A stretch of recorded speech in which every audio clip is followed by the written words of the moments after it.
శ్రీ గురుభ్యో నమః. హరి ఓం.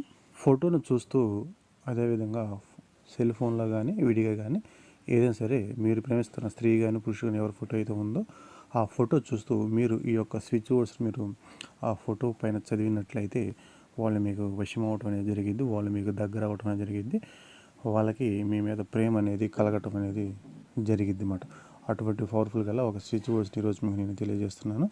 అయితే ఈ యొక్క స్విచ్ వర్డ్స్ అనేది ఏమిటి, దాన్ని మనం ఏ విధంగా ప్రయోగం చేయాలి, దాన్ని ఏ విధంగా చదవాలి అనే దాని గురించి మీకు నేను ఒక క్లారిటీగా తెలియజేసే ముందు ఎవరైనా సరే కొత్త వాళ్ళు ఈ వీడియో చూస్తుంటే మన ఛానల్ని సబ్స్క్రైబ్ చేయండి, లైక్ చేయండి, షేర్ చేయండి.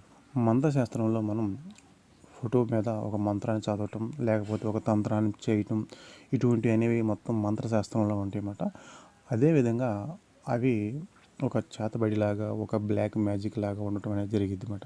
కానీ యూనివర్స్లో కూడా అటువంటి మంత్రతంత్రాలు అనేవి ఒక నెంబర్ల ద్వారా లేకపోతే ఒక అక్షరాల ద్వారా ఉంటాయి. శాస్త్రానికి చేసినట్టు నిమ్మకాయలు, కొబ్బరికాయలు, కోడిగుడ్లు ఎంత ప్రయోజనం అనేది వాటికి ఉండదన్నమాట. ఈ యూనివర్స్లోకి వచ్చేలా ఏం జరిగిందంటే మనం ఒక ఫోటోలు పెట్టుకుంటాం, ఆ ఫోటోలు చూస్తూ మామూలుగా ఈ యొక్క స్విచ్ బోర్డ్స్ అనేది నేను మనసులో చదువుకుంటూ ఉంటాం అన్నమాట. అంటే ఎగ్జాంపుల్ మీకు చెప్పాలంటే మనం ఒక సెల్ ఫోన్లో మీరు ఎవరినైతే వశం చేసుకోవాలనుకుంటున్న స్త్రీలైనా పురుషులైనా వాళ్ళ ఫోటో మీరు చూస్తూ మీరు ఆ యొక్క స్త్రీ మీద ఈ యొక్క స్విచ్ బోర్డ్స్ అంటే ఒక మంత్రంతో సమానం అన్నమాట. మామూలుగా చదవటం అన్నమాట. మీరు పనుకో ఉన్నా సరే నిద్రపోతున్నా అంటే మీరు పనుకొని ఉన్నా సరే కూర్చొని సరే ఏ ప్రదేశంలో ఉన్నా పర్వాలేదు అన్నమాట. దాన్ని చదవటం అన్నమాట. ఆ విధంగా చదవటం వల్ల మీరు పలికే యొక్క స్విచ్ బోర్డ్స్ అనేది ఒక మంత్రంతో సమానం అన్నమాట. అది ఎంత స్ట్రాంగ్గా ఎంత పవర్ఫుల్గా ఉండిద్దంటే దాని వైబ్రేషన్ అనేది ఎప్పుడైతే ఆ ఫోటోకి మీ నోటి ద్వారా వెళ్ళే మాట ఉంటుంది చూసారా, ఆ మాట ద్వారా ఆ యొక్క ఫోటోకి తగలటం జరిగిద్ది. ఎందుకంటే ఇది అంతా ఒక యూనివర్స్ అంటే ఒక విశ్వం అన్నమాట. ఒక ఆకర్షణ సిద్ధాంతం ఇది ఒక అంటే ఆకర్షణ శక్తి అన్నమాట. కూర్చున్న చోటికి మనం ఒక వస్తువును లాక్కోవటం అన్నమాట. అంటే అటువంటి పవర్ఫుల్ గల స్విచ్ బోర్డ్స్ అన్నమాట ఇది.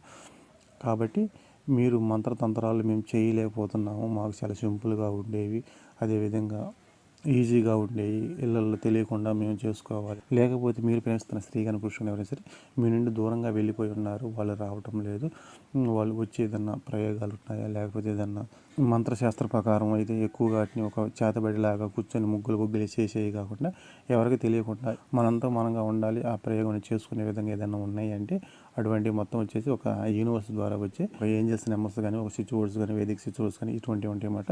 ఏంజల్స్ నెంబర్స్ అంటే మీకు తెలిసిందేం కాదు, వాటిని కొన్ని చేతుల మీద రాసుకోవాల్సి ఉంటుంది, కొన్ని పుస్తకాల మీద రాయవలసి ఉంటుంది, కొన్నిటిని మనం జపం చేసుకోవాల్సి ఉంటుంది అన్నమాట.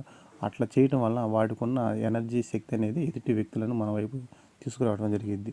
అదేవిధంగా ఇక్కడ ఈరోజు మనం చేసేది ఏంటంటే ఎటువంటి మంత్రతంత్రాలతో మీకు ఎటువంటి అవసరం లేదు.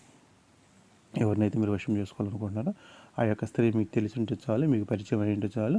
అంతకుముందు మీరు మాట్లాడుకున్నా కానీ మా మధ్య మాట లేక ఈ మధ్య మాట్లాడుకోవటం లేదు, అంతకుముందు మీ మధ్య మాట సంభాషణ అనేది జరిగి ఉంది కాబట్టి మీకు ఎటువంటి ఇబ్బంది అయితే ఏం లేదన్నమాట. మీరు ఏం చేస్తారంటే మీరు ఎవరినైతే వశం చేసుకోవాలనుకుంటున్నారో వాళ్ళ స్త్రీలైన పురుషులైన భార్య భర్తైనా వాళ్ళ ఫోటో అనేది మీ దగ్గర ఉండాలన్నమాట. ఆ ఫోటో అనేది మీరు మీ ముందు పెట్టుకొని మీరు ఎటువంటి పూజలు పునస్కారాలు ఇటువంటి ఏం చేయవలసిన అవసరం లేదు. ఆ ఫోటో చూసి మీరు ఈ యొక్క స్విచ్ బోర్డ్స్ని మీరు 3 సార్లు చెప్పండి. ఫోటోని చూడటం ఈ యొక్క స్విచ్ బోర్డ్స్ 3 సార్లు చెప్పాలి. ఈ విధంగా మీరు రోజు మొత్తం మీద 3 సార్లు చెప్పాలి. అంటే 3 3 9. ఉదయం పూట ఒకసారి ఫోటో చూసి ఈ యొక్క స్విచ్ బోర్డ్స్ని 3 సార్లు చెప్పారు. మధ్యాహ్నం పూట కానీ ఎప్పుడు టైం ఉన్నప్పుడు ఇంకోసారి 3 సార్లు, మరి సాయంత్రం నిద్రపోయే సమయంలో ఒక 3 సార్లు అన్నమాట. 3 3 9 సార్లు చెప్పాలన్నమాట. సెల్ ఫోన్లో ఉన్న ఫోటో అనుకుంటే ఆ ఫోటో ఓపెన్ చేయండి. ఓపెన్ చేసేసి ఇక్కడ మీరు ఆ యొక్క స్త్రీని కానీ పురుషుని కానీ చూడండి. ముందు చూసి ఏం చేస్తారంటే ఆ యొక్క స్త్రీతో మీకు ఎటువంటి రిలేషన్షిప్ కావాలి, ఆ స్త్రీ నీకు వశం కావాలనుకున్నప్పుడు ఆ యొక్క స్త్రీ నీకు వశం అయితే నువ్వు ఎంత సంతోషంగా హ్యాపీగా ఉంటావు. కళ్ళు మూసుకొని ఆ యొక్క స్త్రీని మీ మనసులో ఊహించుకొని ఆ స్త్రీతో మీరు కలిసి ఉన్నప్పుడు ఎంత సంతోషంగా ఉండాలి, హ్యాపీగా ఉండాలి, మీరు ఎటువంటి ఎంజాయ్ చేస్తున్నారు అన్నీ మనసులో ఊహించుకోవాలన్నమాట. ఆ ఫీలింగ్ రావాలి. కలిసి మెలిసి ఉన్నప్పుడు మీరు ఎంత ఎంజాయ్ చేస్తుంటారో, సంతోషంగా ఉంటారో, ఆ సంతోషం వచ్చినప్పుడు అప్పుడు మీరు కళ్ళు తెరిచేసి మీరు ఆ యొక్క ఫోటో మీద 3 సార్లు ఈ యొక్క స్విచ్ బోర్డ్స్ అని చెప్పండి. ఈ విధంగా మీరు ఉదయం, మధ్యాహ్నం, సాయంత్రం రోజు మొత్తం మీద 3 సార్లు చెప్పాలి. ఇటువంటి మీరు చేసేటప్పుడు ఈ పక్కన ఎటువంటి డిస్టర్బెన్స్ లేకుండా మీరు ఒంటరిగా ఉన్నప్పుడు అప్పుడు మీరు ఈ యొక్క స్విచ్ బోర్డ్స్ అనేది మీరు ఎవరినైతే వశం చేసుకోవాలనుకుంటున్నారో ఆ యొక్క స్త్రీ ఫోటో మీద పురుషుడి ఫోటో మీద మీరు చెప్పుకోవాల్సి ఉంది. అయితే ఏం చెప్పినా సరే ముందుగా చెప్పే కదా, మీరు కళ్ళు మూసుకుని ఆ యొక్క స్త్రీ మీకు వశం అయితే మీరు ఎంత అంటే ఆ యొక్క స్త్రీ మీ పక్కన ఉన్నప్పుడు మీరు ఎంత హ్యాపీగా ఉంటారు, ఆ యొక్క స్త్రీ మీరు కలిసి ఉన్నప్పుడు, తిరుగుతున్నప్పుడు, ఎంజాయ్ చేస్తున్నప్పుడు ఈ విధంగా మీరు ఊహించుకోండి. ఆ ఫీలింగ్ ఒక ఎంజాయ్మెంట్గా ఉండిద్ది. కాబట్టి మీరు నేను చెప్పిన ప్రకారం అట్లా ఊహించుకున్న తర్వాత ఈ యొక్క స్విచ్ వర్డ్స్ని మీరు 3 సార్లు ఆ యొక్క ఫోటో మీద ఉదయం, మధ్యాహ్నం, సాయంత్రం ఈ 3 సార్లు చెప్పండి. ఈ విధంగా 3 రోజులు చేయండి. వాళ్ళు ఎవరైనా సరే మీకు వశం అవడం జరిగింది. దీంట్లో ఎటువంటి అనుమానం, సందేహం అయితే లేదు. అయితే ఎవరు చేసినా సరే మంచిని ఉద్దేశించి చేయండి, చెడుని ఉద్దేశించి ఎవరు కూడా చేయవద్దు. అంటే ఇక్కడ యూనివర్స్ నీకేం చెబుతుందంటే, నువ్వు అడిగింది నేను ఇవ్వాలంటే ముందుగా నువ్వు బాధలో ఉండి ఆ యొక్క కోరికను అడుగుతున్నావు కాబట్టి ఆ బాధ అనేది నువ్వు తీసేసే, నువ్వు అది జరిగిపోయినట్లుగా ఊహించుకుని ఆ యొక్క సంతోషాన్ని, ఆ ఆనందాన్ని నీ మొహంలో నాకు చూపించు. అది దక్కినప్పుడు నువ్వు ఎంత సంతోషపడుతూ ఎంత ఆనందంగా ఉంటావో నాకు చూపించు.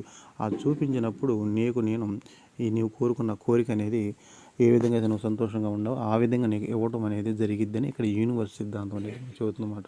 ఈ కోరికనే కాదు, ఏ కోరిక సరే మనం అక్కడ ప్రజెంట్లో అక్కడ జరిగిపోయినట్లుగా మనం దాన్ని చెప్పుకోవాలి. ఆ విధంగా చెప్పుకుంటే దీని రిజల్ట్ అనేది మనకి ఉండిద్ది అన్నమాట. ఆ విధంగా నేను చెప్పిన ప్రకారం చేయండి. అయితే ఎవరు చేసినా సరే మంచిని ఉద్దేశించి చేయండి, చెడుని ఉద్దేశించి ఎవరు కూడా చేయవద్దు అన్నమాట. అయితే ఎవరైనా సరే కొత్త వాళ్ళు వీడియో చూస్తున్నారు మా ఛానల్ సబ్స్క్రైబ్ చేసి, లైక్ చేసి, షేర్ చేయండి.